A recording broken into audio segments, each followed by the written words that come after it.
भाजप युवा नेते सुशांतदादा खाडे यांचा वाढदिवस मोठ्या उत्साहात साजरा। विविध सामाजिक उपक्रम राबवत केला वाढदिवस साजरा।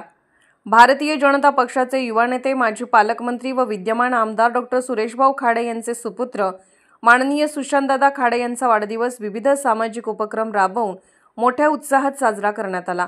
यानिमित्त मिरजेतील मनपाच्या आस्था महिला बेघर केंद्रात असणाऱ्या महिलांना ब्लँकेट्स व फळे माननीय सुशांतदादा खाडे यांच्या शुभ हस्ते वाटप करण्यात आले। तसेच मिरजेतील शासकीय रुग्णालयात वेगवेगळ्या वार्डात दाखल असणाऱ्या रुग्णांना, महिलांना, लहान बालकांना ब्लँकेट्स आणि फळे याचे वाटप करण्यात आले। पार्श्वनाथ नगर येथील प्राणीमित्र अशोक लकडे यांच्या गोशाळेत 4 प्रदान करण्याचा कार्यक्रम राबवण्यात आला। त्याचबरोबर शहरातील अनाथ आश्रम, वृद्धाश्रम या ठिकाणी कार्यकर्त्यांनी फळे, बिस्किटे याचे वाटप केले।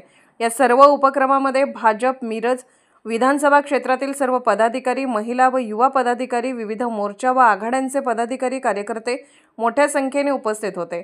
माननीय सुशांतदादा खाडे यांना शुभेच्छा देण्यासाठी मिरजेतील जनसंपर्क कार्यालयात विविध क्षेत्रातील मान्यवर, माजी नगरसेवक, विविध संघटनांचे व संस्थांचे पदाधिकारी यांनी गर्दी केली होती।